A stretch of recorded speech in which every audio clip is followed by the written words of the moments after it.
serviu como combate ao avanço do comunismo, né, seja nos Estados Unidos, seja na Europa. Isso é uma perspectiva histórica bastante interessante que nos livros didáticos e nem nos meios de comunicação, na televisão, nos jornais, enfim, a gente dificilmente vê, né, ou lê sobre isso. E é uma perspectiva que está bastante correta, né? Então, quando estava todo mundo na merda na Europa, se deixar na merda, obviamente que ia virar todo mundo comum, né? Todo mundo é meio exagero, né? Só que cresceriam os movimentos dos operários, proletários, trabalhadores lá no continente europeu. Nos Estados Unidos a situação é um pouco mais complexa, o Gustavo até sabe melhor sobre a questão dos sindicatos, né, do sindicalismo ali nos Estados Unidos até a década de 50, como era a situação, mas principalmente no continente europeu. Então, as políticas keynesianas foram aquelas que salvaram o capitalismo da sua grande crise lá na década de 30, tá? E todo esse amplo conjunto de políticas e investimento estatal, direto e indiretamente, eles vão ter bastante folgada até a década de 70, certo? Ali na década de 70, o ano de 1973 é tido como o ano da crise da ideologia keynesiana, vamos dizer assim. Ali foi um momento em que as políticas keynesianas começaram a deixar de ser aplicadas e as políticas neoliberais, as primeiras políticas neoliberais, começaram a ser empregadas nos países centrais e nos países subdesenvolvidos, como é o caso do Brasil, tá?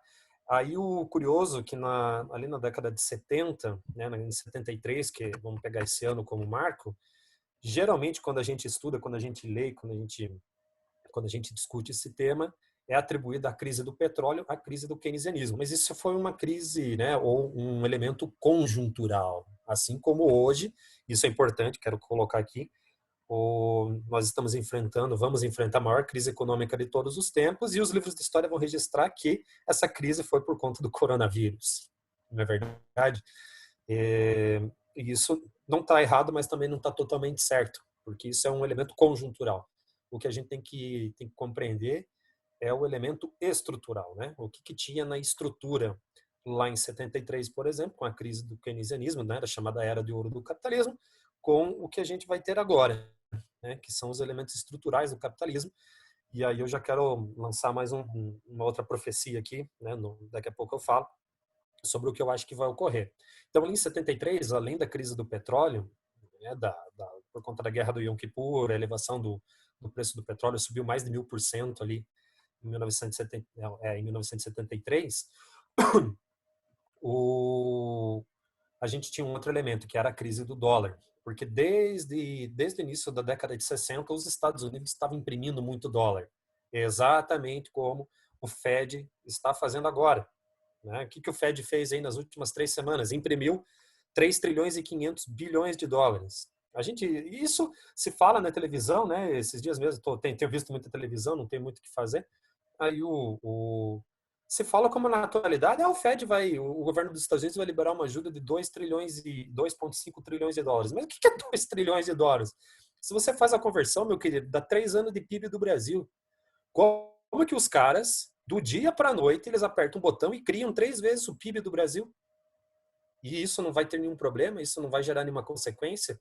Se fala na televisão como se fosse a solução. O que vai acontecer? Eu tenho uma consideração sobre o que eu acho que vai acontecer. Depois o Gustavo até pode complementar aí com a base na teoria marxista, tá? Mas o Fed está fazendo isso, tal como os Estados Unidos estavam fazendo isso lá na década de 70, porque o acordo de Bretton Woods estabeleceu de maneira muito clara que todos os dólares eles seriam convertidos em ouro, né? A conversibilidade ali do dólar pelo ouro, certo? E os Estados Unidos começou a imprimir muito dinheiro por conta das guerras, principalmente da guerra do Vietnã, por conta da Guerra Fria, né? E por conta da guerra do Vietnã. E isso gerou, como que eu posso dizer, uma quantidade exagerada de dólares na economia mundial, tá? E aí alguns países, como a França, do general Charles de Gaulle, eles começaram a perceber que estava tendo alguma coisa estava de errado, que esse modelo não se sustentaria, que isso geraria uma crise do dólar, certo? Tanto é que o Charles de Gaulle ele resolveu ali a partir de 1965 começar a trocar as reservas francesas que eram em dólares por ouro, ok? Obviamente que ele vai cair por conta disso, né? Não foi só por conta disso, né? Mas isso vai levar, entre outras coisas, a destituição do Charles de Gaulle. E em 1971, o Richard Nixon ele vem E a padrão dólar ouro, da noite para o dia, sem consultar ninguém, aquilo que havia sido definido lá em Bretton Woods. E aqui vale um parênteses, né, uma breve digressão, que o Keynes, lá na conferência de Bretton Woods, ele tinha se colocado contra a adoção do dólar como moeda de trocas do comércio mundial, porque ele sabia que isso geraria um problema, porque o dólar é controlado por um país. Então, esse país que controla o dólar, no caso dos Estados Unidos, poderia começar a imprimir dólar sem controle e geraria uma crise de inflação, que de fato aconteceu, tá? Então, o elemento estrutural da crise da década de 70 foi justamente a quantidade exagerada de dólares que os Estados Unidos imprimiu para manter o pleno emprego, primeira questão, porque os caras estavam na Guerra Fria, então precisavam manter o pleno emprego, para fazer as políticas sociais, as políticas do welfare state, para financiar a Guerra Fria, para financiar a Guerra do Vietnã. Um dado curioso, até que eu fui dar uma revisada aqui para falar para vocês agora, hoje, é que muitos desses dólares que eram utilizados lá na Guerra do Vietnã, eles acabavam voltando para a França, porque muitas das companhias, muitas empresas, enfim, muitos agentes econômicos do Vietnã, não só do Vietnã, de toda a região ali, tinham ainda uma forte ligação com a França, as ligações coloniais. Então acabava entrando muito dólar na França, o que gerava também um problema inflacionário ali para o país, né? Gerava um descompasso no balanço de pagamentos da França. Por isso que o Charles de Gaulle começou a querer a romper com o padrão dólar-ouro e depois o eixo de Nixon rompeu unilateralmente com isso, tá? Então, o elemento da crise de 73, para a gente fazer uma comparação com a crise de hoje, vem a crise do petróleo como elemento conjuntural, que entra para o livro de história, e a crise do dólar, que é o elemento estrutural, que já vinha sendo provocado desde a década de 70 ali, pelo déficit na balança comercial dos Estados Unidos. Eu até tenho os dados aqui, ó, a partir da década de 1970, os Estados Unidos ele já vira negativo, né? A balança comercial dos Estados Unidos fica negativa porque eles estavam exportando muito mais, desculpa, eles estavam importando muito mais do que eles estavam exportando. Isso se deve também por conta da recuperação da atividade produtiva na Europa pós-Guerra Fria, pós-Segunda Guerra Mundial, e também por conta do Japão, né? Recuperação da economia japonesa, certo? E qual é o elemento de semelhança que eu vejo lá da década de 70 com o que nós temos hoje aqui, tá? O Fed está imprimindo aí trilhões de dólares. E o que eu acho que vai acontecer com essa quantidade de dinheiro, com essa montanha de dinheiro que o Fed está imprimindo? O governo dos Estados Unidos eles colocaram uma restrição de que as companhias que vão acessar esse dinheiro, né, as empresas que vão acessar esse dinheiro, eles não vão poder fazer a recompra de ações, os bancos também, né? Eles não vão poder fazer as recompras de ações, porque os preços das ações estão baixos, então os caras poderiam fazer uma recompra de ação, que provocaria uma valorização fictícia do preço das ações, depois eles venderiam na alta e aumentariam a taxa de lucro, né? Eles não vão poder fazer isso. Mas eu acho que vai acontecer o seguinte: vai ser injeção de dinheiro adoidado nos Estados Unidos, vai ser estatização de companhias, de empresas, as companhias aéreas, todas vão ser. Eles não chamam de estatização, né? Mas todas as companhias aéreas, por exemplo, vão receber capital do governo norte-americano, tá? Sem dúvida. Empresas de turismo, né? As grandes companhias de turismo também vão receber injeção de dinheiro, bancos, alguns vão receber injeção de dinheiro, algumas companhias de setores produtivos ali vão receber injeção de dinheiro, né? A própria Ford aí tá em grandes dificuldades, eu acredito que deve ser uma companhia que vai receber injeção de dinheiro, mas o sistema financeiro que vai acessar essas linhas de financiamento do governo americano, eu acredito que eles vão vir em países como o Brasil e vão fazer aqui, vão ver na liquidação, né? Vão vir na liquidação aqui que o Paulo Guedes vai promover. Então, um amplo processo de privatização que a gente vai evidenciar aqui no Brasil, daquilo que ainda dá para ser privatizado, o que não tem muita coisa ainda, né? Acho também que um velho projeto de lei ali que tá no Congresso Nacional, que é sobre a comercialização de terras para estrangeiros, acredito que aí também vai ser um caminho, né? Comprar terras, né? Áreas agrícolas para exportação de commodities.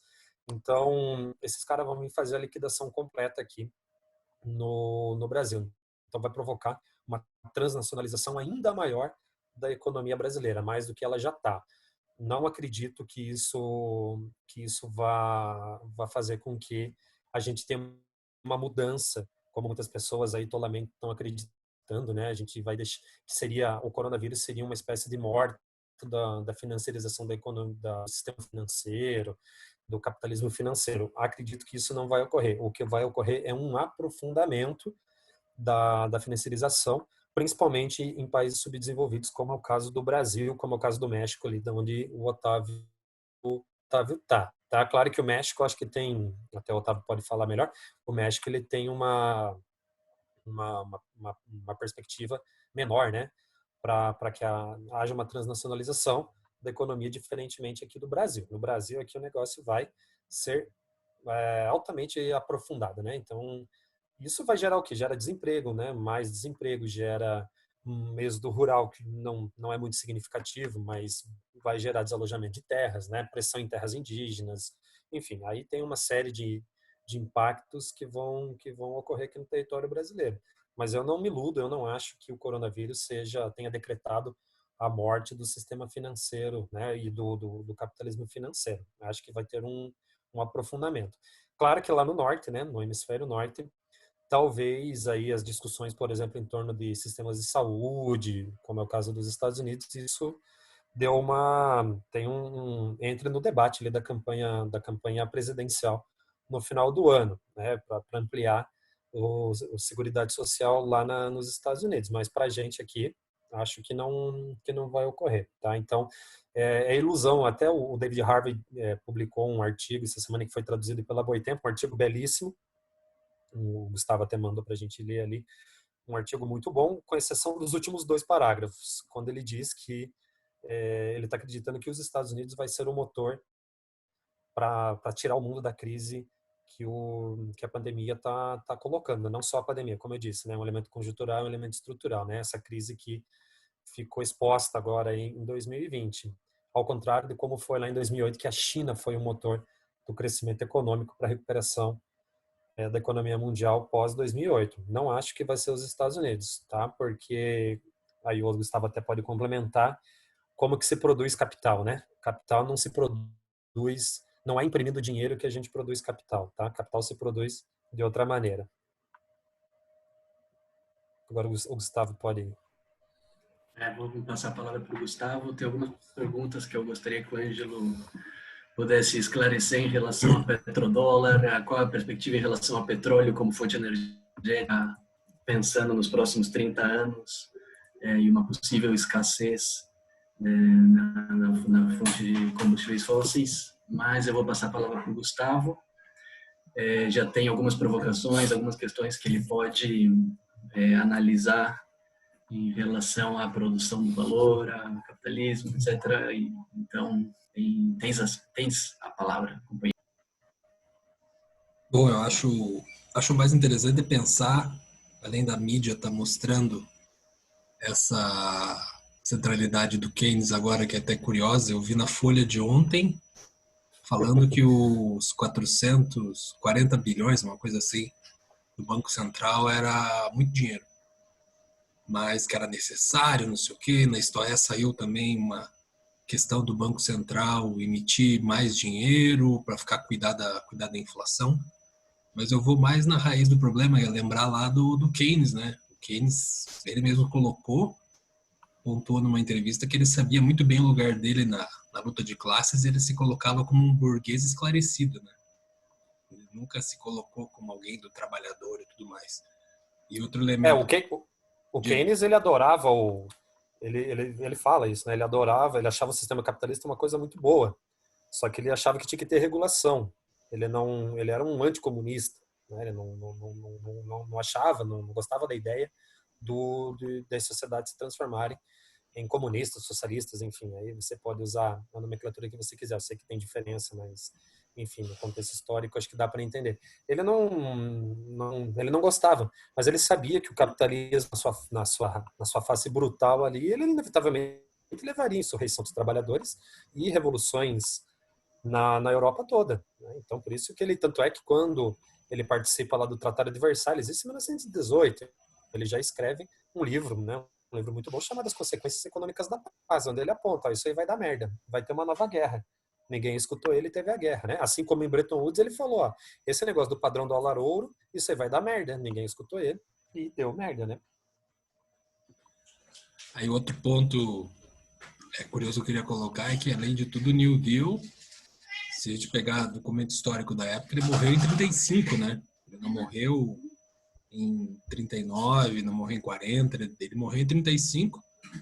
Já visto que não se conseguiu recuperar a economia dos Estados Unidos, o sistema capitalista, da maneira que se imaginava que ia acontecer. Foi necessário uma guerra para, finalmente, então, a partir de 42, lá, Pearl Harbor, tudo mais, finalmente acabar o problema de desemprego nos Estados Unidos, por exemplo. Porque nos anos 40 a taxa de desemprego ainda era a mesma de 33, porque logo quando é eleito o Roosevelt, as tratativas dele não conseguiram, digamos assim, exterminar com o desemprego, e sim só parou de aumentar.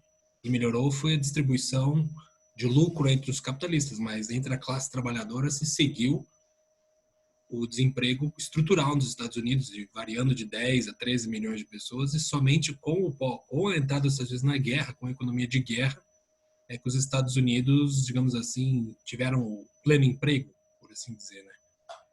E alguns historiadores, até mesmo se não me engano é o Hobsbawm que vai colocar, que foi para o capitalismo não morrer, foi necessário morrer entre 60 e 80 milhões de pessoas, né? Então, uma coisa de pensar aí, já vislumbrando que em algum momento isso ia acabar, né?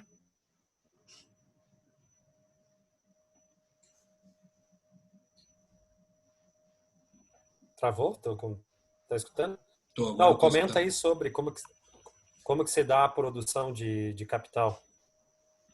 Sobre a produção de capital, que eu acho que é o mais, talvez, interessante pensar, que o capital só se produz através lá da teoria do valor do Marx, né? Então a gente tem que refletir muito que é aquela história que os chineses falam, que muita gente se confunde, tem até mesmo alguns pensadores aí que a gente gosta bastante, como Pepe Escobar e tudo mais, que acabam caindo um pouco de falar que o Xi Jinping é só ligado ao Confúcio, mas ele esquece que aquela frase famosa desde lá do Deng Xiaoping, 78, quando ele vai colocar que os Estados Unidos são o tigre de papel e a China é o dragão de fogo, explica muita coisa, porque a gente só se produz valor através do trabalho humano, como o Ângelo colocou, não é... O capital não se produz com papel. O papel é só uma moeda fiduciária que alguém garante que tem um equivalente de valor, né? O equivalente de valor é o que é capital. E capital não é o capital lá do Adam Smith, ou o capital do David Ricardo, é aquele capital duro, por assim dizer. O capital é, sei lá, uma coisa concreta. Não necessariamente, o capital é uma relação social. Por exemplo, uma mesa se torna capital quando ela serve para alguma reprodução de capital. Uma mesa de um escritório da advocacia, onde tem um monte de advogado que é contratado pelos donos do escritório. Daí aquela mesa se torna capital. Senão ela é só uma mesa, certo? E momento de crise é o momento que você torra um monte de capital, né? Vai torrar capital por quê? Porque o capital, se ele está parado, ele não vale nada. Vale bem no sentido marxista da palavra de valor. Ele não tem valor. Um estoque de, sei lá, petróleo parado. Não tem valor. É um estoque de, sei lá, comida, estoque de veículo, estoque de telefone, que a gente sabe, o telefone que é produzido em janeiro, em dezembro já não tem o mesmo preço, porque já tem um celular novo que já surgiu. Ele vai perder valor de novo, no sentido marxista da palavra. Então é muito complicado a gente acreditar que imprimindo dinheiro vai solucionar alguma coisa. É um equívoco, do meu ponto de vista, brutal imaginar. A tendência é que o sistema quer sair desse problema, é entrar numa guerra, porque toda crise é uma crise de sobreacumulação, seja sobreacumulação de dinheiro ou sobreacumulação de capital, digamos assim, de mercadorias, enfim. E qual que é a melhor mercadoria para você exterminar uma guerra? É uma bomba, porque a bomba é um capital que você usa e ela explode. Você gastou dinheiro para fazer aquilo, tem um trabalho acumulado nela, ela é um capital, um míssil, um jato, alguma coisa. É o momento essencial de consolidação de você destruir o capital de uma maneira que não tem como voltar. Uma bomba, ela explodiu. Que foi esse o grande motivo, digamos assim, que o capitalismo conseguiu sair da crise lá de 29, só foi com a Segunda Guerra, com um custo de vidas e material gigantesco. Senão, a gente estaria ainda na mesma coisa. Sei que fiz um retorno um pouco mais ainda na origem, lá pensando no New Deal, mas acho que é esse mais o foco que eu estou pensando. Depois eu trago mais um debate sobre sindicato, aquela coisa toda, você falando dos Estados Unidos, mas eu tô curioso para saber as perguntas do Otávio. E até a réplica do Ângelo, né? Vamos passar a palavra para o Ângelo, ver o que ele tem para comentar em relação aos aspectos trazidos pelo companheiro Não, Gustavo e alguns comentários também em relação à parte mais histórica e também para eu perguntar a perspectiva de vocês em relação ao novo ciclo sistêmico de acumulação que se avizinha. o que eu acho curioso é porque a crise econômica se coloca quando as bolsas, pelo menos a gente já sabia que estava ocorrendo, né? Mas ela tomou forma, digamos assim, quando as bolsas de valores começaram a desvalorizar, né? A Bovespa aí perdeu 40% em 3 semanas, né? Isso é um dado. O Dow Jones também, acho que o Dow Jones não chegou a tanto, né? Na Bolsa de Nova York, acho que chegou a 30%. Agora, a dúvida, que é uma dúvida que eu, na verdade, não é bem uma dúvida, eu sei onde está, sei não, né? Mas imagina onde esteja esse dinheiro, porque se a Bovespa bateu lá os 120 mil pontos, por exemplo, isso se dá por uma valorização das ações das companhias, das empresas que são listadas lá na Bolsa de Valores. Tá? Essa pontuação da Bolsa de Valores, ela não vende nada, ela vem do preço que as ações das empresas que compõem o índice atingiram. Né? Então, se companhias aí como a Petrobras, por exemplo, tinha suas ações negociadas a 30 e poucos reais há 2 meses, e tinha gente comprando a 30 e poucos reais, por isso que estava esse preço, né? E se tinha gente comprando a esse valor, tinha esse preço, né? Tinha gente que estava vendendo a esse preço, obviamente. Então, estava fazendo aquilo que no mercado financeiro eles chamam de realização. Então, estava realizando o lucro, que o cara comprou na baixa e foi vendendo até chegar naquele valor. E aí, quando se começa a vender, né, quando começa o movimento de venda das ações, que aí vai derrubar os preços, e vai derrubar o índice, que é aquela pontuação que a gente ouve falar ali no Jornal Nacional. Eu lembro até o dia que teve lá o dia em que a Bovespa atingiu 100 mil pontos, se comemorou e tudo mais, mas ninguém explicou por que, da onde chega naquele preço de 100 mil pontos, naquele número de 100 mil pontos, né? Tem que entender isso também. Aonde que está esse dinheiro? Aonde que está essa imensa montanha de valor monetário? Para onde que foi isso aí? Porque a gente tem visto também já no último ano, não é de agora, a transferência de capital da Bolsa de Valores, né? não só da Bolsa de Valores, né? Mas principalmente da Bolsa de Valores para fora, né? Uma fuga de capitais gigantesca aqui no Brasil, né? Todo mês estava saindo mais dinheiro do que entrando. Então, a gente sabe que os caras estão tirando esse dinheiro e levando, os gringos estão tirando esse dinheiro e levando para os paraísos fiscais para ter liquidez. E isso acontece a mesma coisa nos Estados Unidos. Então a pergunta é, se estava super valorizado, era porque alguém estava comprando e alguém estava vendendo. Começaram a vender as ações. Para onde está indo esse dinheiro? Por que o Fed agora, ou o Banco Central no caso do Brasil, precisa fazer um amplo projeto, um amplo programa de salvamento aí da economia, principalmente das instituições financeiras? Onde que tá esse capital? Está em paraíso fiscal? Está em ouro? Está em terra? Está o quê? Onde que foi colocado esse dinheiro? Isso é uma coisa que a gente tem que atentar, né? Isso aí não desapareceu, não evaporou, não foi para debaixo do mar. Isso aí está em algum lugar. Então, a preferência pela liquidez é algo que chama muita atenção no mercado financeiro, né? Sempre a preferência por liquidez, apesar de todos os processos de alavancagem, mas a gente sabe que existe uma liquidez em algum lugar tá esse dinheiro. O Paulo Guedes, esse canalha aí, ele anunciou essa semana, o Gustavo até comentou, do pacote de medidas, não foram 40 bilhões, são 85 bilhões, tá? E o valor destinado, né, para manutenção do emprego são 700 milhões de reais. E onde que está esse resto? Onde que está essa diferença aí dos 84 e 300 que estão faltando? Eu gostaria de saber para onde vai, né?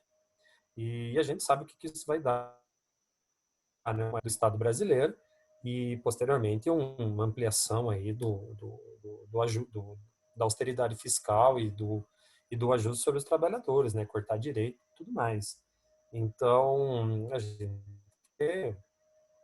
Tem que ter atenção nessas coisas, né? Não é só falar, vai ter ajuda, mas e o dinheiro que estava investido, para onde foi? Uma companhia aérea, eu até entendo, porque ela não está voando, os aviões não estão circulando, então não tem demanda. Aí tudo bem, uma crise de demanda. Só que a gente tem que entender que existe diferentes tipos de crise, né? Uma crise de demanda até dá para entender. Um hotel que não tem pessoas que estão se hospedando, então não tem receita, é uma coisa. Agora, as instituições financeiras, os bancos não diminuíram os juros. Eles não falaram que está suspenso o pagamento de dívidas das empresas, dívida das pessoas, por exemplo, tá?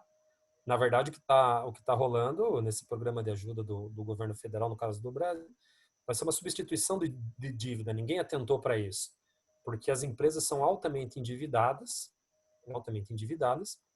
e agora o governo vai lançar uma linha de crédito de financiamento aí que as empresas podem pegar esse dinheiro para pagar o salário dos trabalhadores, certo? 60 bilhões. Mas aí, isso, né? Em 3 anos, né? Mas aí e a receita que as empresas vão ter quando... Claro, agora muitas estão sem receita, mas daqui a pouco vão começar a ter receita de novo. E essa receita, o que elas vão fazer com essa receita? Isso é para garantir o pagamento das dívidas. Então, na verdade, o que o Estado brasileiro está fazendo? Está fazendo uma troca. Ele está fazendo um perdão de dívida pública, fazendo uma troca de dívida das empresas, trocando por dívida pública. Porque aí depois você está devendo para o Estado, se você não pagar, vai para negociação, entra na justiça, é momento de crise, é para garantir emprego. E aí daqui a pouco eles criam uma lei no Congresso Nacional, um novo refis, que a cada 10, 15 anos tem sempre um refis, para refinanciar a dívida. E aí fica a fundo perdido e ninguém paga e morreu na história esse negócio. Tá? Então, todo esse programa de ajuda do Paulo Guedes aí, que supostamente é para garantir os empregos, na verdade é para garantir o rentismo, para garantir que as instituições financeiras, os 4, 5 bancos que atuam no Brasil, continuam recebendo aquilo que as empresas e que as pessoas devem para elas, mas principalmente as empresas, né? Ô, Ângelo, já que você está falando disso, eu tenho uma pergunta para você, porque o Roberto Campos Neto, né, nosso queridíssimo presidente do Banco Central do Brasil, ele deu uma entrevista essa semana e ele perguntavam para ele sobre essa possibilidade do Brasil repetir o que está fazendo nos Estados Unidos e imprimir dinheiro para salvar a economia e tal. E uma das coisas que se fala muito quando se critica a teoria monetária moderna é da impossibilidade de moedas insignificantes como o real de fazer essa impressão de dinheiro que o Fed pode fazer, né?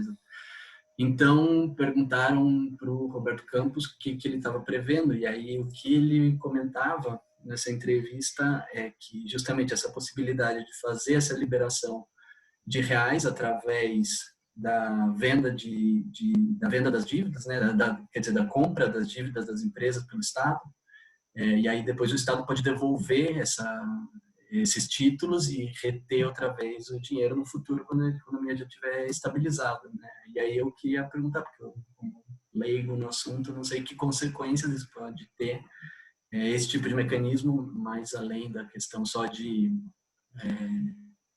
imprimir dinheiro, né? Esse mecanismo de compra de dívidas pelo Estado. Como que você vê essa jogada? Então, é que tem uma questão aí muito séria, porque o real ele não tem conversibilidade, tá? Então, se você pega o real e vai daqui no Paraguai até tem, né? Mas sei lá, você vai daqui nos Estados Unidos, você não tem conversibilidade. Você até tem a casa de câmbio para trocar, mas eu estou falando de cifras enormes, né? Então, o real não tem conversibilidade, já começa por aí. E segundo, que o Brasil tem a sua conta de capitais, né? Daquilo que entra e daquilo que sai no país, ela é aberta. Então, o que acontece? Se começa a imprimir muito real, e isso vai para o sistema financeiro e até para grandes empresas, né?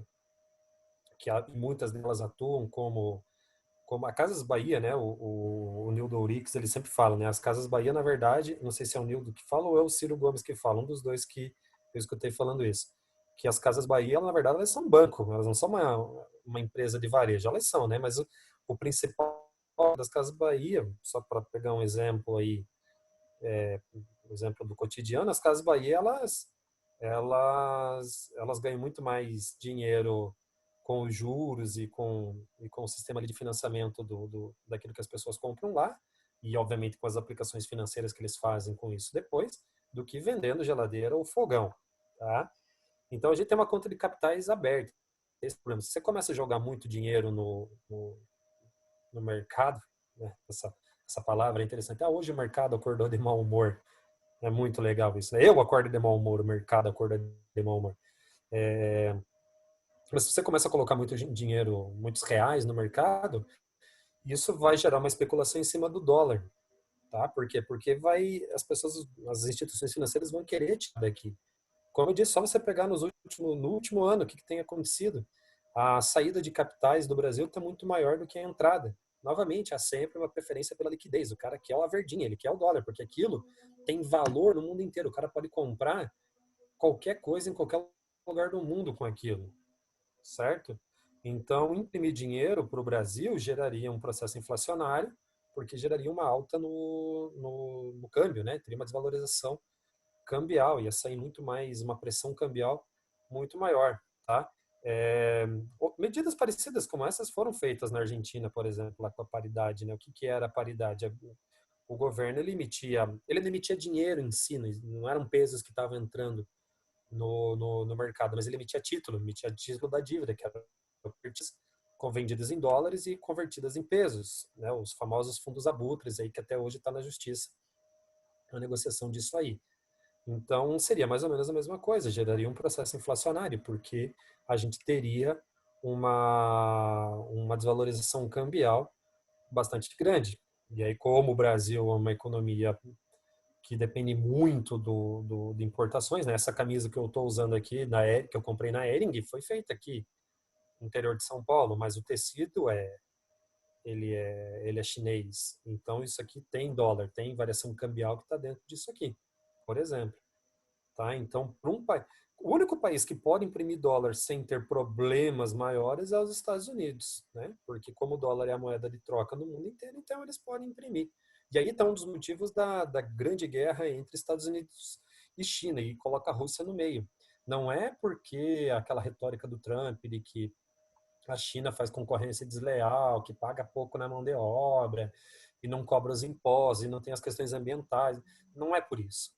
É porque há um projeto do governo chinês em transformar, não bem o yuan, mas criar ali uma moeda fictícia, obviamente, como todas, mas uma moeda que seria usada só para transações comerciais entre os países, entre as empresas dos países. A exemplo daquilo que o Keynes já tinha proposto lá em Bretton Woods, em 1944, que era criar o Bancor. Pouca gente sabe disso, que era a moeda de troca, que seria a moeda para fazer os balanços de pagamento dos países. E essa moeda estaria lastreada numa cesta de moedas, de várias moedas do mundo. Então, a criação do Banco dos BRICS, que agora nem sei como está, provavelmente está enterrado, mas o Banco dos BRICS era para ser uma dessas instituições fiduciárias, não sei se eu falei correta a palavra, mas essas instituições que lastrariam essa moeda, essa moeda que até teve um tempo aí que surgiu um papo que seria uma criptomoeda, alguma coisa assim, mas que seria uma moeda que não tinha um nome ainda, para fazer as trocas comerciais e não trocar mais em dólar, e sim nessa moeda que estava lastreada numa cesta de moedas dos países todos. E isso impediria, né, que países, por exemplo, como os Estados Unidos, começassem a imprimir dólar para sair da crise. Só eles podem fazer isso, mais ninguém. A União Europeia talvez até possa fazer isso, tá? Mas aí seria prejudicial para economias ali, economias já com problemas na União Europeia, né? Então, o euro é uma moeda que até tem uma certa conversibilidade, então eles teriam a capacidade de fazer isso. Nem a China com o yuan não tem como fazer isso, apesar de alguns acordos ali, né, da China com a Arábia Saudita, por exemplo, para a comercialização do petróleo é feita em yuan, porque aí eles compram petróleo da Arábia Saudita em yuan e os sauditas compram lá os produtos que eles precisam dos chineses em yuan, tá tudo certo, né? Mas, de modo geral, nem a China tem essa capacidade ainda. Então, a grande guerra ali entre Estados Unidos e China e a Rússia é sobre qual vai ser a moeda, né? Qual esse projeto chinês aí de transformar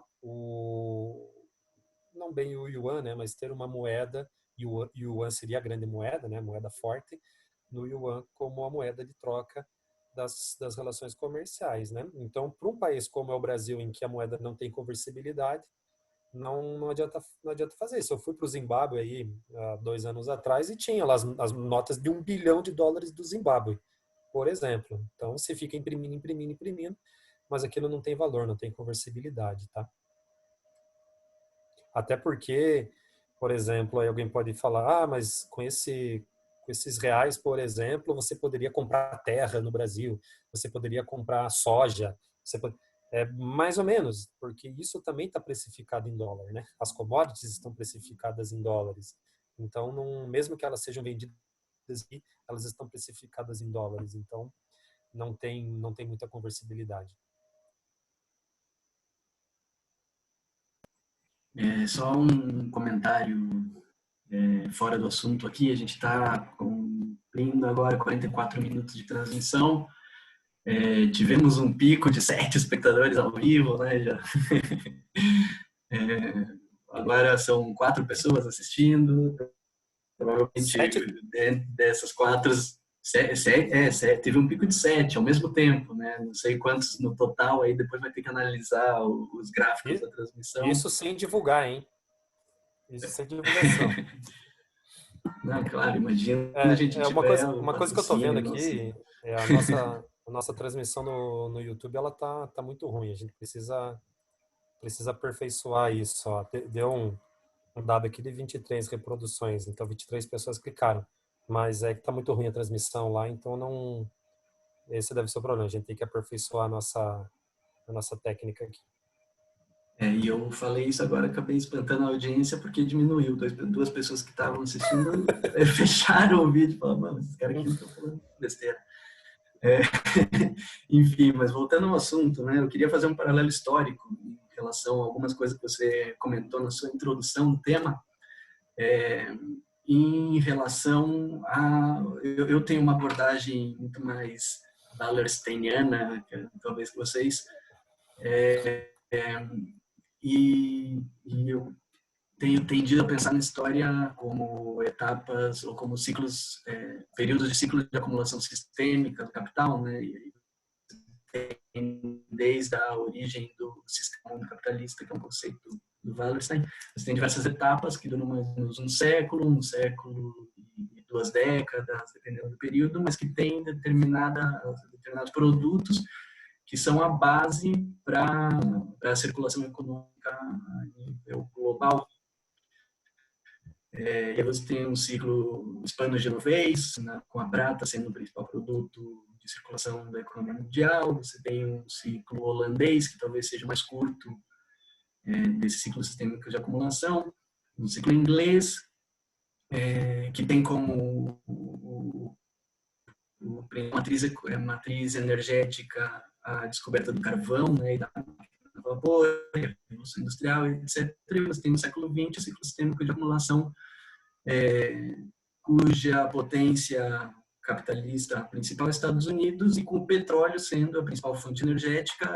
O petróleo ele desplaça completamente o carvão, né, como fonte energética principal, pela facilidade, pela densidade energética que o petróleo apresenta, que é muito maior, e pela facilidade de transporte, né? Você tem a questão dos oleodutos, etc., que facilita muito a questão de como você transporta, como você lida com esse tipo de energia.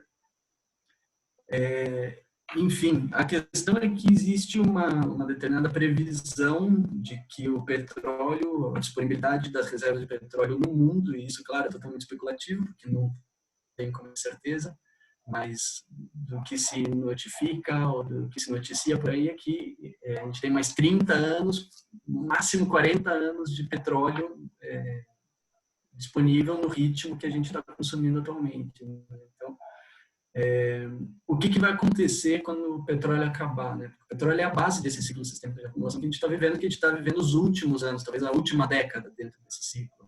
E a gente já sabe que a China vai ser o novo centro do capitalismo mundial, porque a China já ultrapassou todas as outras potências econômicas em nível produtivo. A gente sabe que a questão produtiva é o que realmente manda no capital e não a questão financeira, e a China já tem uma capacidade produtiva muito maior do que qualquer outra potência econômica ou qualquer outro país. Então, a questão é qual vai ser a base, qual vai ser o produto base, né, desse novo momento para a economia. O que vai substituir o petróleo se a gente considerar realmente que o petróleo vai esgotar?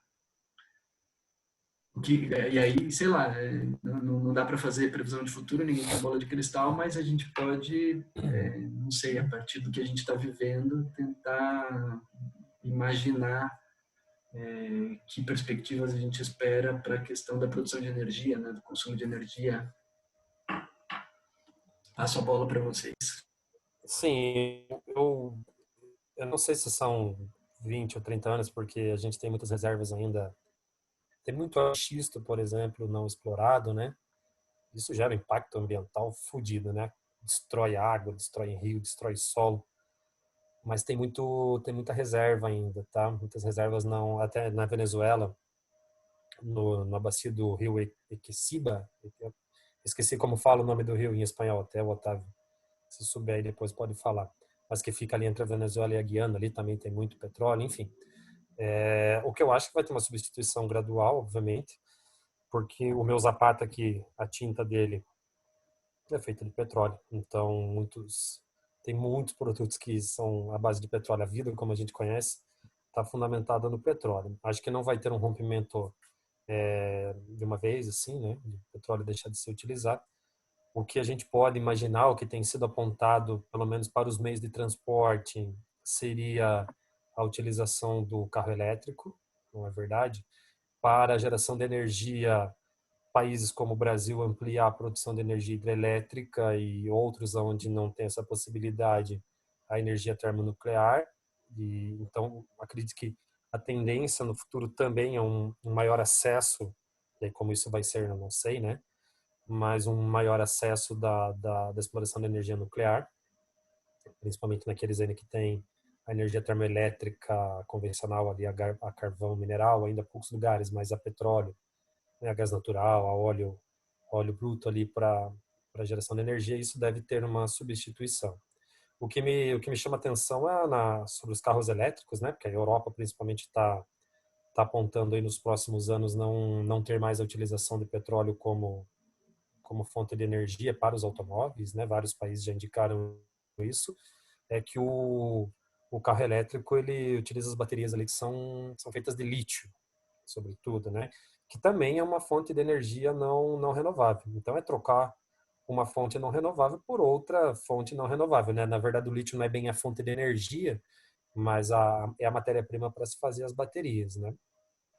E a Bolívia, por exemplo, que é um país que pouco a gente fala aí, quando fala de geopolítica, é aquele que tem a maior reserva de lítio do mundo, né? Então, eu prevejo um futuro trágico aí para a Bolívia, se esse for o caminho da locomoção, né? Dos automóveis. O que tudo está indicando, tudo está apontando que seja para isso aí, né? A China também já tem alguma coisa de transporte público, em algumas cidades são feitas 100% com carro, com ônibus elétricos, no caso, Coreia, Japão, os europeus. Então, o mundo desenvolvido está apontando nessa direção e os países subdesenvolvidos, sempre refratários, também acabam absorvendo, né? Porque se as tecnologias de transporte que são fabricadas lá nos países centrais serão dessa forma, né? O automóvel elétrico, por exemplo, aqui, naturalmente, que também vai ser o carro elétrico, né? Pelo processo de desenvolvimento tecnológico, tá? Então,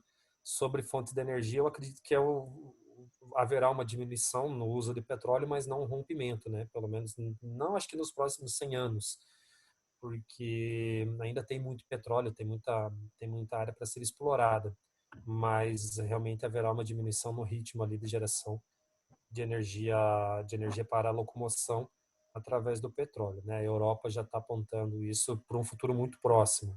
Outros países devem, né, os Estados Unidos deve demorar mais, a China está até um pouco mais avançada do que os Estados Unidos nesse sentido. Então, acho que é um pouco isso, assim, não é trocar um combustível fóssil, uma fonte não renovável por outra, né? Então, a gente vai começar a fazer bateria de carro com lítio. Tem uma vantagem aí, eu não sou muito inteirado desse assunto, mas parece que depois que a bateria ela perde ali a sua funcionalidade, você consegue reciclar para outros usos. Então, tem até um certo aproveitamento ali daquilo. E ela tem uma vida útil até bastante grande. E, claro, a química vai avançando também quando a gente tiver a utilização desse tipo de tecnologia, né? Então acho que é um pouco disso, assim, é uma mistura. Tem muita área ainda que tem petróleo, né? Mas não vejo um rompimento imediato nos próximos anos.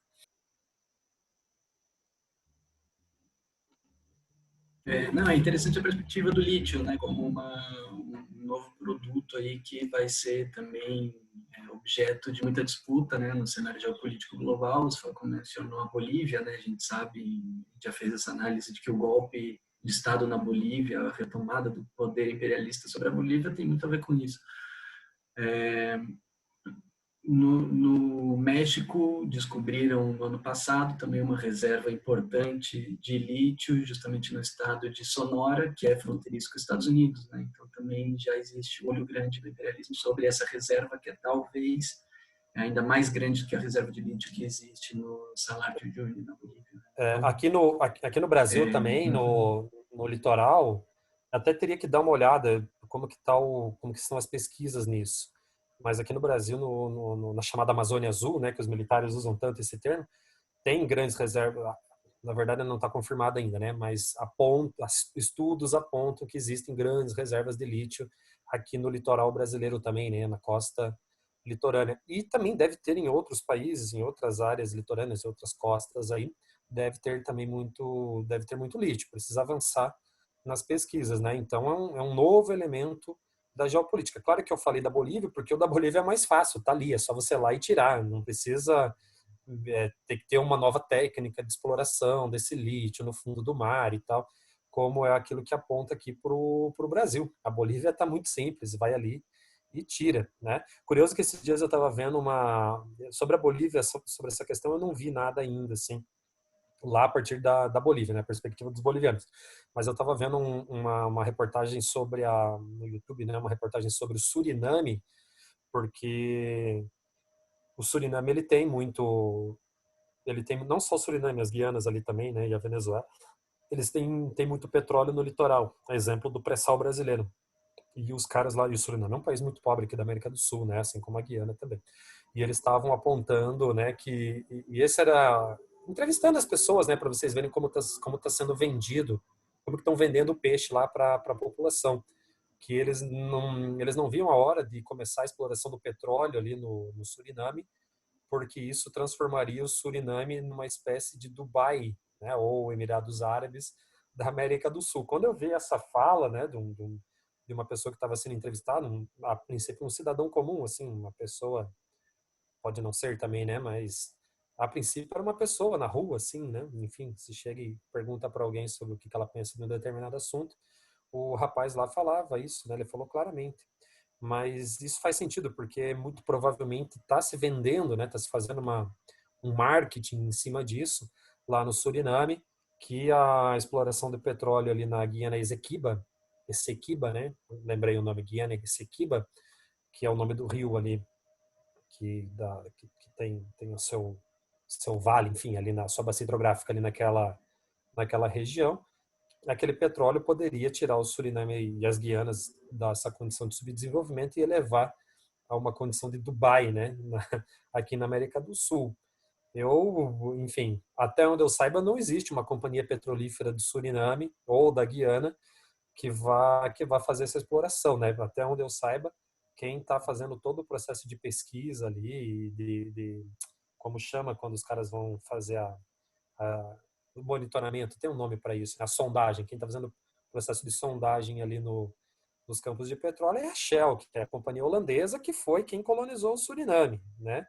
Então, acho eu que Suriname não vai ser uma nova Dubai aqui na América do Sul, não. Tá muito mais para ser uma nova Venezuela, quem sabe, né?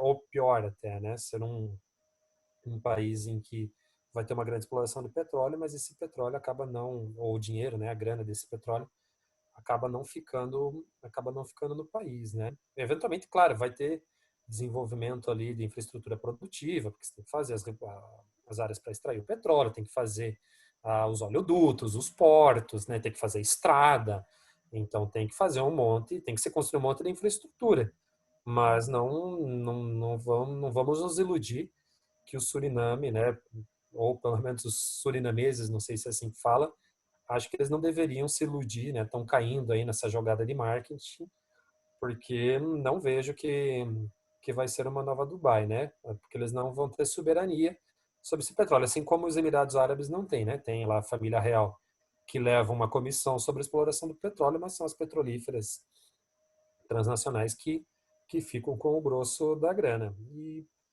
como lá os caras são muito amistosos, né? Eles não vão de frente, fica tranquilo, né? Em países que a gente vê em que o governo ou a população através do seu governo tenta uma soberania em relação ao petróleo, acontece o que aconteceu com a Venezuela, por exemplo, né?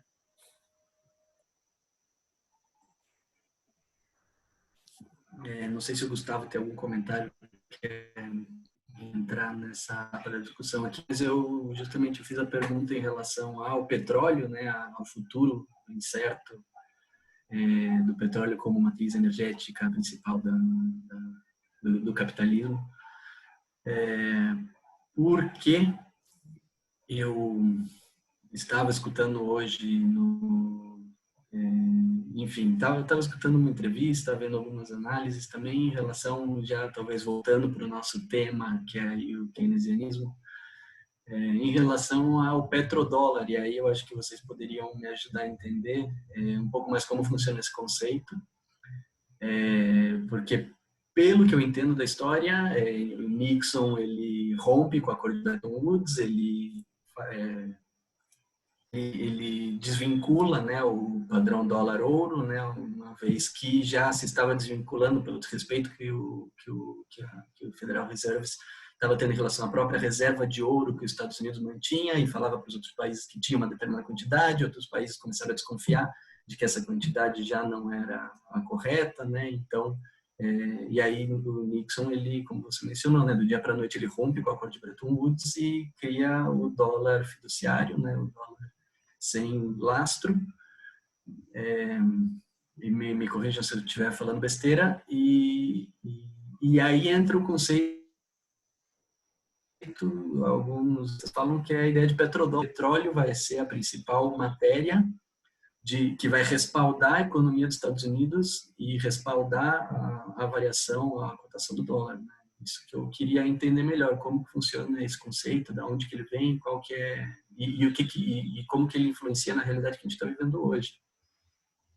Bom, não vou entrar propriamente na questão desse petrodólar aí, mas contar um pouco de história, pensar que os grandes competidores da Inglaterra, entrando um pouco na teoria do Wallerstein, que o Otávio colocou, eles colocavam que talvez o principal entrave do desenvolvimento do final do século XIX era a Inglaterra sendo ultrapassada pela Alemanha e pelos Estados Unidos, que vai levar, inclusive, as duas guerras e tudo mais. Todo mundo sabe isso aí, o básico da história. Mas pensando numa elemento de mais produção, assim, produção do espaço, propriamente dito, refletir como a Alemanha sacou muito antes da Inglaterra a importância do domínio dos mares e, antes da Primeira Guerra, começou a fazer toda uma mudança da sua marinha para passar de combustível de carvão para petróleo, certo? A marinha alemã sacou muito antes que a Inglaterra, que os Estados Unidos já estavam sobrepujando todo mundo, porque uma tonelada de petróleo é equivalente a, se eu não me engano, 120 toneladas de carvão mineral, né, não carvão de churrasco, em questão energética. Então, o petróleo rende muito mais. Então, a Alemanha buscou isso. Buscou, inclusive, se vocês lembrarem bem, a Primeira Guerra era o sonho lá da ferrovia Berlim-Bagdá, e na Segunda Guerra foi a tentativa de pegar Stalingrado para chegar no Mar Cáspio, onde tem os depósitos de petróleo, né? Então, o petróleo se tornou um grande ponto de interesse desse século, certo? E os Estados Unidos se sobrepujaram sobre os outros, assim, indo nesse sentido do Wallerstein, apesar de eu ter uma leitura muito porca do que ele falou, eu li pouca coisa dele. Mas em relação a isso ainda do que estavam falando, lembrar que, por exemplo, os polos são cheios de petróleo. A Rússia está desenvolvendo já faz algum tempo quebra-gelo nuclear, que é uma coisa impensável até 20 anos atrás. Navio quebra-gelo movido a energia nuclear, que é para buscar o Ártico. A gente tem aquele acordo do Polo Sul, da divisa da Antártida, que é completamente, vários países não o consideram, inclusive, quando a gente estava na Argentina há pouco, a gente viu que lá eles colocam um pedaço em todo o mapa argentino tem um pedaço do polo, para eles aquele acordo da ONU não vale nada. Então, acho que antes de passar para outra energia, se algum país aí brotar com outra energia, pode vir a ser, talvez, ainda, o que se sobrepõe aos outros no próximo ciclo, não sei. Mas o petróleo, tem muito petróleo no mundo ainda, então vai durar muito ainda essa batalha. E os Estados Unidos com Nixon e tudo mais sacaram que precisavam corromper justamente um dos seus principais inimigos, que foi a Arábia Saudita, né? Hoje talvez a pior ditadura do mundo é o maior aliado dos Estados Unidos, porque o dólar, indiretamente, não diretamente, mas indiretamente, é ancorado em petróleo, né? Que é uma coisa extremamente complicada. Mas, e voltando à questão do Keynes, uma coisa para a gente pensar talvez, é que cada vez mais que o mercado se descola e vai criar mais capital fictício, ele tem que estar ancorado em algo real. Então é aquela ideia do capitalismo tardio, certo? É o que vale cada vez mais. Né? Tem que ter uma ancoragem real.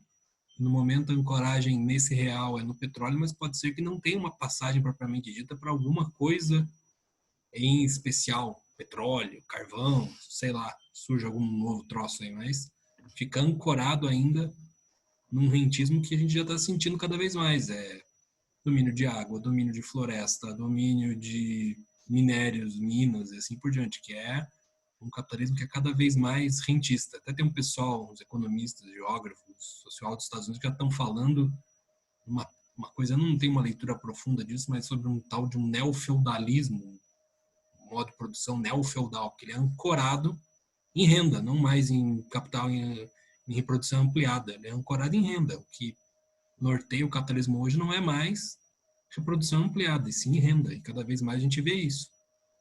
Vamos ver como a gente vai sair dessa crise, porque a crise de 2008, querendo ou não, se ancorou ainda na reprodução ampliada que tem na China.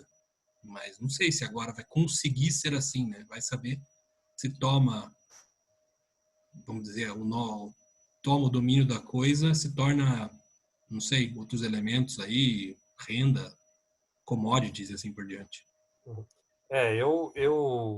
Eu vi esses dias, o problema é que eu leio as coisas depois eu não lembro onde eu li, né, para citar, mas eu li esses dias que essa ancoragem, né, que você está dizendo, que a gente pode chamar de lastreamento também, ela vai ser em imóveis, que vai ter um novo boom aí do mercado imobiliário, não com construção, e sim com compra daquilo que já tá construído. Não sei. Já é grosso modo esse empréstimo do Trump, ele falou que vai ancorar em imóveis, esses É, trilhões aí. Ele falou que tudo vai ser ancorado em imóvel, não sei de onde que ele vai tirar pois é. tanto, né?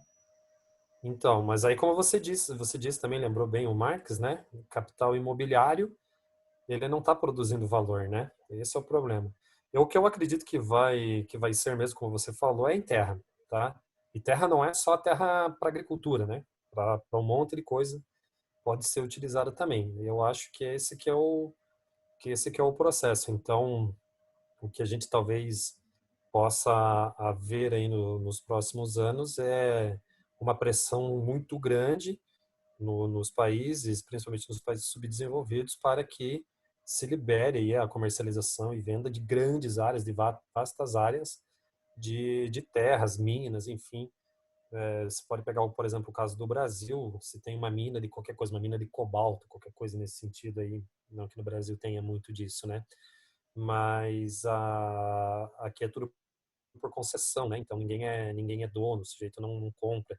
Que de certa forma é um pouco, já meio que tá vendendo, né? Mas de certa forma ainda é concedido porque é um bem público, um bem que pertence ao povo do povo brasileiro, assim como outros elementos aí, né? As terras agrícolas, por exemplo, o estrangeiro não pode comprar, pelo menos não oficialmente, tem um monte de lavagem de dinheiro e laranja aí, mas não pode comprar.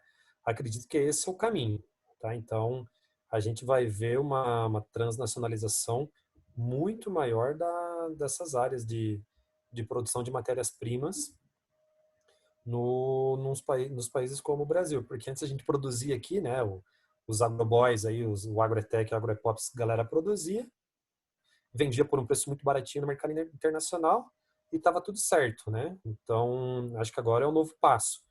Não, essa elite local aqui, ela tende a desaparecer, não desaparece como ela desaparece como produtora e ela vai viver do rentismo, né? Vai vender as suas terras e vai colocar o dinheiro no sistema da dívida, né? E o Brasil vai virar um país rentista, só que isso também tem um limite, né? Aí onde vai chegar isso num país como o Brasil, eu não sei, mas eu não me iludo, não acho que a gente vai ter um redesenho de como funciona o sistema financeiro, principalmente na face que ele assume em países como o Brasil. Então, eu acredito que vai ser em terra. Então, esse montoeiro de dinheiro aí que o Fed está emitindo vai virar tudo terra agrícola no Brasil, quem sabe? Ou outras coisas, né? E viver da renda disso, né? Obviamente. Aí o sujeito até. E aí tem outros mecanismos, né? Ele pode até comprar as terras agrícolas aqui e fazer arrendamento, por que não, né? E aí ele nem precisa produzir, ele não precisa trabalhar, não precisa esquentar a cabeça com nada, e ele só recebe uma parcela. E se o cara não pagar, ele vai lá, tira e coloca outro no lugar, tá tudo certo, né? Então, acho que é mais ou menos por aí. Sobre o petrodólar, você falou.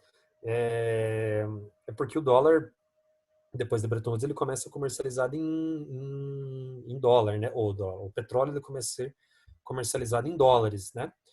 Então, por isso que criaram esse termo petrodólar, né? Porque a compra e a venda do petróleo era feita em dólar. Por que ele ganha uma importância muito grande ali em 73? Porque com a crise do petróleo o preço sobe muito, muito petróleo, muito não, né? Mas muito dólar sendo usado para trocar por petróleo, e os países produtores, muitos dos países produtores, eles que eram aliados dos Estados Unidos, começaram a absorver títulos da dívida, né? Então os caras estavam trocando essa montoeira de petróleo por títulos da dívida dos Estados Unidos. Então, a partir da década de 70, os Estados Unidos também começou a ter um endividamento gigantesco do Estado, tanto é que hoje passa de 100% do PIB, algo inimaginável para um país como chega a quase 200, eu acho. No Japão é quase 200, nos Estados Unidos eu não lembro quanto é o valor, mas é mais de 100%. É um valor Passou 200 inimaginável. já. Já passou 200 nos Estados Unidos? Eu sei que o 231. Japão já estava há muito tempo acima de 200. Os Estados Unidos eu não Está sabia que tinha passado, mas 198. quase 200, então. Então é um valor inimaginável para um país como o Brasil, não tem problema. Então eles absorviam muito esse petróleo. E aí como é, né? Eles emitiam, olha que loucura, né? Eles emitiam o dólar para comprar petróleo, compravam o petróleo, certo? E esse dólar que eles usavam para pagar o petróleo ficava dentro dos Estados Unidos, que eles absorviam isso em forma de título da dívida para esses países aí do Oriente Médio. Não todos, alguns, né? O Irã, no primeiro momento, era assim, depois eles rompem lá em 79. Também tem que. Isso é um tema que a gente pode discutir um dia, né? A Revolução Iraniana de 79, lá, que é o belo livro do Cogiola, que até quem não leu deveria ler sobre a Revolução Iraniana. As várias faces da Revolução Iraniana, né? A gente estuda na história, você olha nos livros, está só como se fosse uma crise, uma revolução de fundamentalismo islâmico, né? Bobagem, não é só isso, tem muito mais coisa. Tanto é que pelo menos as informações ali que o Cogiola coloca para a gente no livro é que a principal força revolucionária no primeiro momento eram os sindicatos, era a galera que estava ali fazendo greve, os trabalhadores, enfim, porque o preço do petróleo estava lá em cima, mas a vida estava uma merda, aquele dinheiro não chegava para aquela população, no regime do Reza Pahlavi. E aí a galera fazia greve, era repressão, sumia trabalhador, sindicalista, enfim. Então a principal força revolucionária era essa, muito ligada ainda ao aquele comunismo europeu ali da década de 70, né? E aí depois eles foram atropelados não só os sindicatos, como os estudantes também, né? Primeiro os sindicatos, depois os estudantes foram atropelados pela galera lá pela galera da igreja, vamos dizer assim, né? Mas isso é história para outro momento. Então o petrodólar é isso, né? Porque o petróleo que antes era comercializado, sei lá, na moeda que você, enfim, no acordo que você fazia com o país, depois ele passa a ser vendido em dólares, por isso que é petrodólar, e esses petrodólares foram absorvidos pelo próprio Tesouro Americano para evitar uma inflação maior ainda nos Estados Unidos, por exemplo, tá? Queria só fazer um comentário que vai um pouco distante disso, mas é pensar, eu estava vendo umas notícias aqui, é pensar como as coisas estão todas interligadas, né? Especialmente na questão de guerra, é que a IG Metall, que é o maior sindicato alemão, já se levantou contra a compra da Alemanha, a Alemanha comprando caças dos Estados Unidos, né? Falando que com a crise e agora com a pandemia é cada vez mais necessário comprar produção interna. Então, os alemães já estão dando para trás uma compra que era certa e vão começar a buscar produzir lá dentro da Alemanha mesmo os caças. Caças eles iam comprar da Boeing e agora tentar fazer pela Airbus. Mas daí tem que desenhar o caça do zero e tudo mais. E o Japão, mesma coisa. Ele fechou o contrato de comprar vários F-35, que é aquele caça pequenininho, novo dos Estados Unidos. Mas eles queriam um caça maior, certo? Um caça potente, porque aquele é pequeno e tudo mais. E eles desistiram de entrar em consórcio com os Estados Unidos e falaram que vão produzir eles mesmos o novo caça, que eles precisam reativar a indústria japonesa. Então, já fica aí vendo algumas possibilidades de saída desse pessoal, que é tentar sair ainda pela via tradicional, né, pela produção. Isso dá uma pista aí do Brasil, como que o Brasil vai sair da crise pós-quarentena com a uberização. Como que a gente vai fazer? Todo mundo vai sair da crise? Produz aí para sair dessa crise. Quero só ver como vai ser, né? Então, o pior está por vir ainda para o Brasil. Já estamos com 1h15, né, Otávio? Estamos com 75 minutos aqui, 1h15. Para fechar, talvez minha última contribuição aqui, eu estava vendo a entrevista dada pela secretária executiva da CEPAL. Não sei se a CEPAL ainda tem alguma relevância na análise econômica. Enfim, mas nessa entrevista que ela comentava que justamente fazendo um chamado, um clamor pela desglobalização, basicamente, suplicando para que os países latino-americanos voltem a fortalecer uma espécie de soberania regional, prevendo as consequências econômicas do comércio global. Mas me parece assim uma análise bastante limitada em relação aos aspectos que foram levantados, né, em relação aos diferentes impactos econômicos que a gente está prevendo para essa crise, etc. E justamente o que ela comenta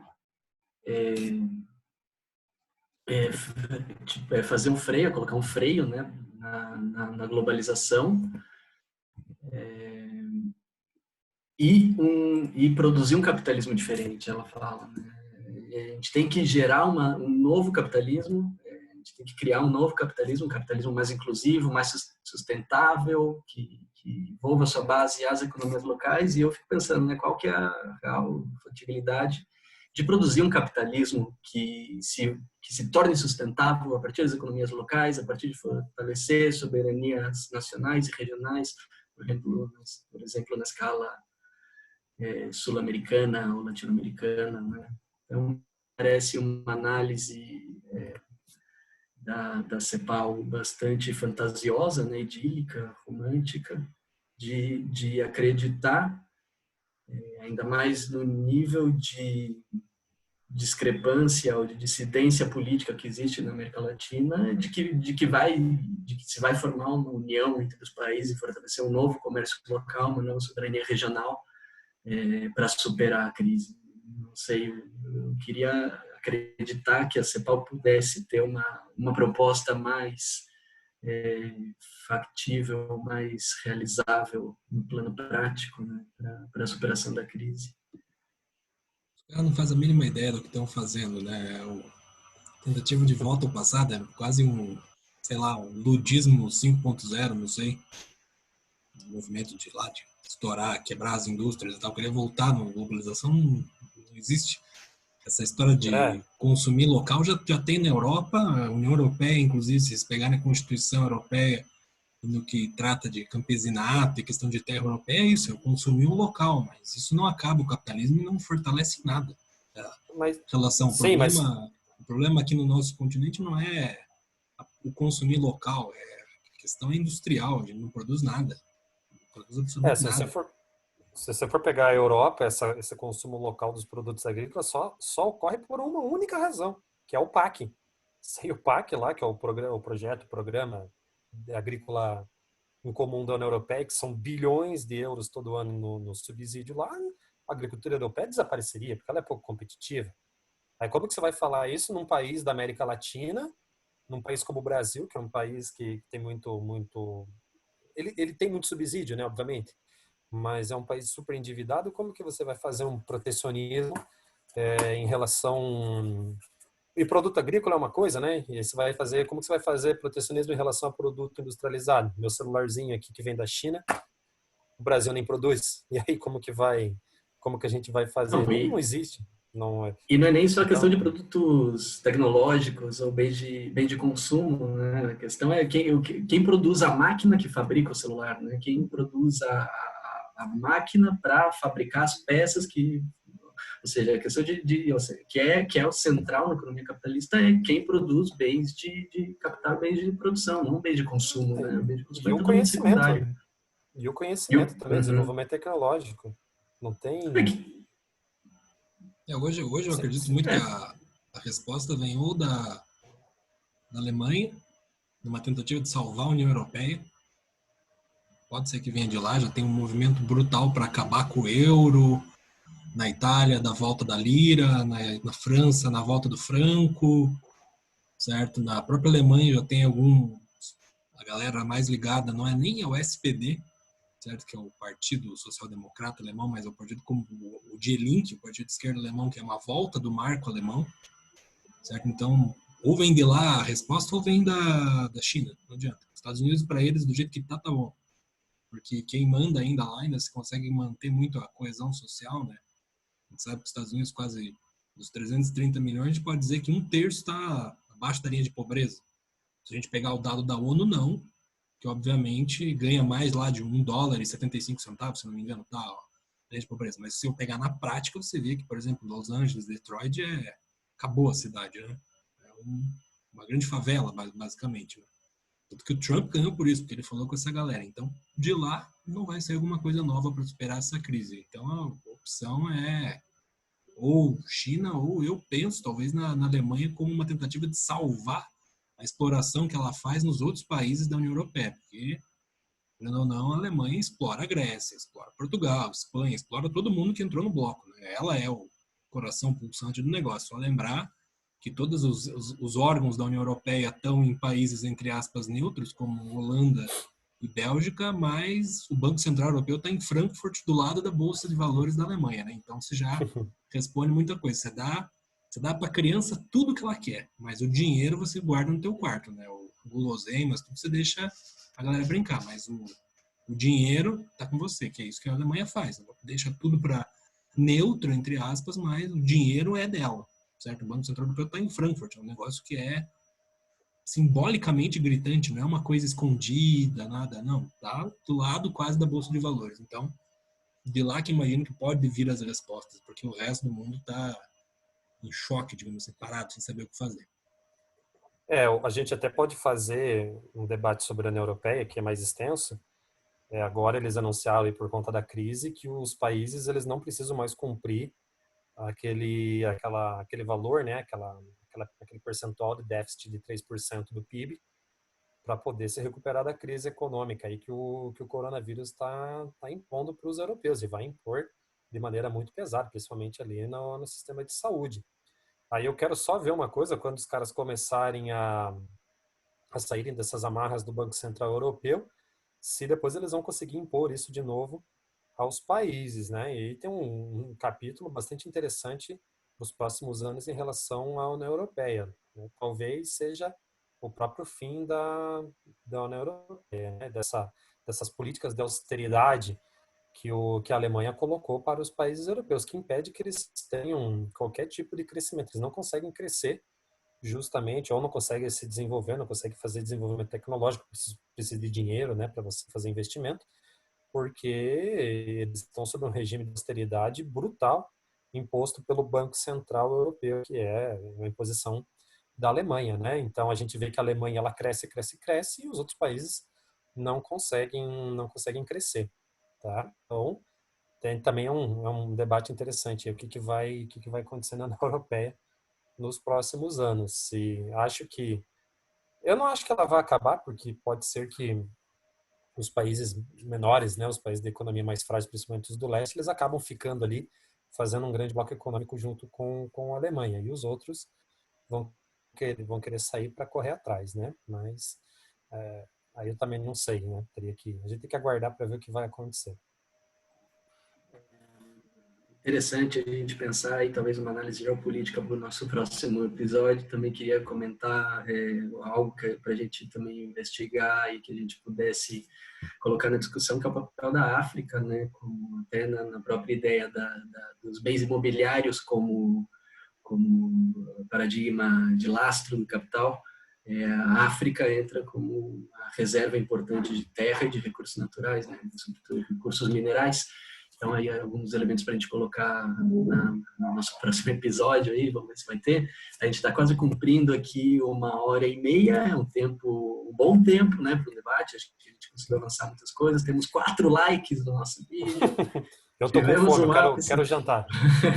Tivemos um ápice de 7 espectadores simultâneos, agora a gente está aí margeando sempre os 2, 3, 4, né? Mas, acho que foi um balanço muito bom da nossa primeira transmissão. Para terminar, para concluir, né, nesses últimos 5 minutos, colocar uma palavra final, talvez uma conclusão, um encerramento, uma reflexão breve para a gente concluir e se despedir. Bom, a minha palavra final, então, é no sentido de sempre pensar que digamos assim, o capitalismo nasceu liberal e Keynes foi alguém que buscou somente controlar um pouco a fera para ele poder viver mais nela e, digamos assim, se autodestruir, né? É uma coisa para a gente pensar. A gente pensa, às vezes, é engraçado, a gente estava até pouco tempo atrás, como o Ângelo colocou, Keynes era praticamente comunista, né? Era alguém que devia se vestir de vermelho e ele comia usando uma foice e um martelo, né? A gente vê que tem nada disso, que não tem absolutamente nada disso, que os Estados Unidos vão fazer uma medida ultra keynesiana agora e, bom, sei lá, pensar um pouco nesse sentido da coisa aí. E vamos ver no próximo episódio, talvez melhorar um pouco a qualidade da imagem da transmissão, não vi como está o som no YouTube, para a gente ter mais debate. Eu também acho que eu só queria lembrar uma coisa, né, que o que salvou mesmo não só o mundo, mas não só os Estados Unidos, mas o mundo da crise ali da década de 30 foi a Segunda Guerra Mundial, né? Então, guerra sempre é um ótimo instrumento para tirar países da crise, né? Economia de guerra sempre são vantajosas. Morre muita gente, mas para quem manda no mundo isso não importa, né? Então, a gente talvez possa viver anos aí nos anos futuros, ao contrário do que muita gente está achando, que o coronavírus ele vai trazer uma perspectiva humanista. Eu acho que essas pessoas estão com uma visão assim totalmente equivocada. Não acho que o mundo vai sair mais humanista do coronavírus e dessa pandemia. Acho que a gente vai ter um aprofundamento dos conflitos e talvez nem só em escala, não mais em escala regional. Talvez a gente já tenha escalas maiores. Mas isso são conjecturas, né? Não tem como a gente saber. Isso a gente só vai conseguir. A gente tem a história do nosso lar, que a história é um instrumento poderoso, mas a gente tem que ir analisando, tem que ir observando as movimentações, porque as coisas mudam muito rápido, para ver para onde o mundo está caminhando, né? Então, quem poderia imaginar que 2020 a gente iniciaria com essa com essa crise econômica brutal? Já estava meio previsto que isso ia ocorrer, mas não achava que ia ocorrer agora. e que essas medidas aí, elas seriam tomadas, essas medidas chamadas drásticas pelos economistas, seriam tomadas do dia para a noite. Não sei. Então, a gente tem que aguardar, cada dia é um dia, acompanhar tudo que está acontecendo e ver para onde o mundo vai caminhar. Mas eu tenho a história ao meu lado, como eu disse, né? Não acho que a gente vai sair daqui para um mundo social-democrata humanista. Não acho que isso vai ocorrer.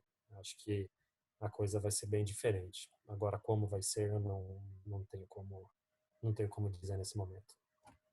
Tchau. Muito obrigado aos nossos companheiros, convidados do dia,